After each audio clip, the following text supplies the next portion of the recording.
Ladies and gentlemen, members of the jury, members of the Roll the Tape film crew.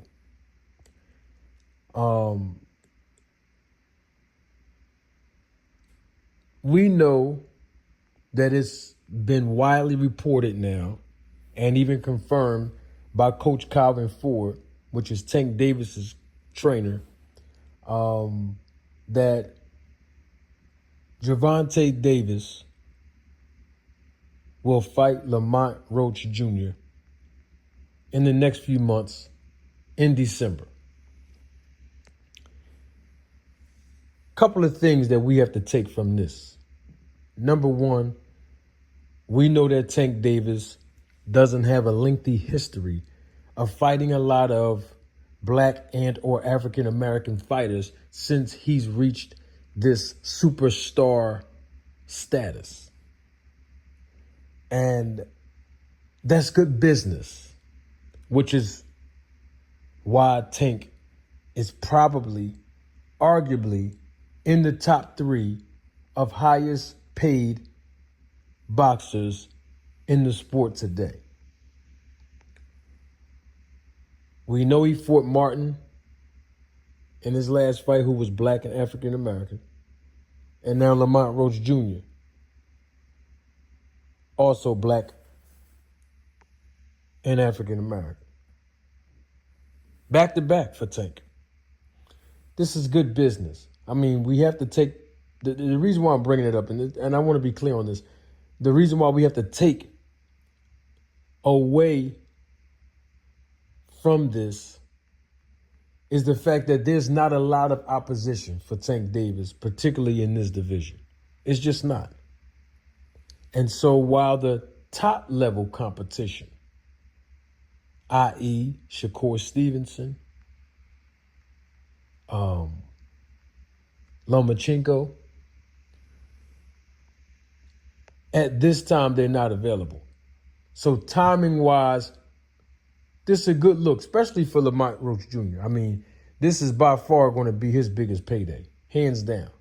And I believe that he deserves the opportunity. I mean, he is 25 wins, 1 loss. 10 of those wins have come by way of knockout. So this is really good. He's a reputable, talented fighter. Okay. This is going to be a major step up, not just in opposition for Lamont, but also in production when we're talking about being on Amazon Prime and being on a big stage. And I believe that the young man is going to fare very well under the lights. I do. I believe he's going to do very well under the lights when it comes down to him not being too overshadowed by the magnitude of this fight. But I have a problem. I have an issue from a boxing fan's perspective, and of course, as a businessman. The issue I have is that I heard an interview recently with Lamont Roach Jr., and he was talking about, I don't want to misquote him, basically being a fan of Tank Davis, right? And when you're fighting a guy like Tank, you can't be a fan of Tank. That's number one. Number two, and I've been saying this time and time again to certain people that know me privately, if Tank Davis do not respect your power, he's going to pick you apart and then walk right through you. And so even though we know Lamont Roach Jr. has 15 knockouts out of 25 fights, we don't know the impact that his power is going to have or not have on Tank Davis. So that remains to be seen. But at the same time, if Tank don't respect the power, he's going to be in for a very long night, meaning that it's going to be hard for him, meaning Lamont, to keep Tank off of him, which will eventually end up in him having a short night. Because we don't know how soft his chin is yet. We don't know. And so I'm not going to sit here and just predict a knockout, because Lamont Roach is a talented young man. He can fight. He can box.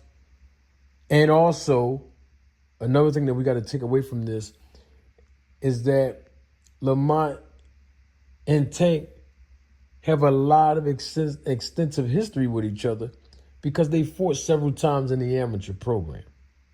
So they know each other very well. And of course, they developed their craft. And so they're not the same fighters that they were when they were little kids or teenagers or young guys. But at the same time, just having that familiarity with each other is really a plus in somebody like Lamont's case.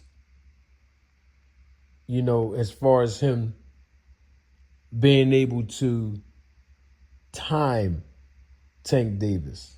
And while Tank keep marching forward, keep pressing forward, keep being the aggressor, and keeping his hands in an earmuff position, defensively speaking, Lamont gonna let his hands fly.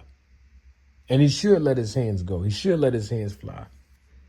But I think this is a good fight for both of these fighters, only because, like with Tank, right? You don't have a lot of options. But this can also give him the rounds that he needs, the activity that he needs. Because look, let's face it. We saw Tank fight Martin and knock him out, right? It was a short night for him. But we also saw Lamont just fight back in June, a couple of months ago. And then before that, he fought, 5 or 6 months prior to that. So the young man has been active. I mean, yes, he's 29, but I'm saying young man because he's younger than me. The point that I'm making is this. Both of these guys are in a privileged position to make something happen in this fight. And of course, I'm leaning more towards Tank Davis to win this fight and possibly making this a shorter night. But we don't know. That still remains to be seen. But I think it's good for business, because think about it like this. Lamont from D.C., the DMV area, Tank Davis, Baltimore, DMV area. So to have that crowd, you know, being there, promoter being able to sell tickets, this is good business. Now, I know some people might say, well, come on, Manager Marty. I mean, Tank Davis could have fought somebody else. Nobody really knows who Lamont Roach Jr. is. It's too soon for Lamont Jr. We can say all that. But here's the thing. When you got a guy like a Lamont Roach Jr. step up to the plate, you have to give him credit. I mean, look at Brian Norman Jr., right? In my opinion, mid-tier level fighter. I'm talking about as far as promotion is concerned. Same with Lamont Roach Jr., right? But Lamont Roach Jr. stepped up to the plate. He agreed to the terms. And he's going to be ready to compete against Tank Davis. A monster, that is. But Brian Norman Jr., on the other hand, same level, mid-tier fighter, didn't step up to the plate, didn't agree to the terms, wasn't willing to take the risk involved to fight a Jerron Boots Ennis, another monster. So all credit has to go to Lamont Roach Jr. He's been active the last 2 years. So I think that he'll be ready. But you can't be a fan of Tank Davis and expect to win at the same time. You cannot be in awe of Tank Davis. I mean, everybody can talk crazy on social media. That's cool. But when it comes down to fighting a monster like a Tank Davis, you can't say I'm a fan of his or I'm in admiration of him. You can say it if you're not fighting him. You can say it when someone's asking you a question about him when you're not even on the radar. But once it's wartime, once you agree to the terms, once you sign the contract, once you and your camp and your team know that Tank Davis is the op, all that fans, all that we gonna be homies, all that we gonna be friends at the end of the fight, all that go out the window. Or we were friends in the amateurs. We used to spend a lot of time. All that go out the window. Just ask Zab Judah and Floyd Mayweather when they fought each other. Y'all remember that? Floyd and Zab been cool before it was time for them to fight. Very cordial. Spent time at each other's houses. Played ball together the whole nine. But when it's time to sign on the dotted line, all that goes out the window. And so Lamont Roach Jr. has to keep that in mind. All that got to go out the window. Yes, they have experience fighting each other in the amateurs, and that's going to be the key of getting these guys comfortable with each other, which I know they are.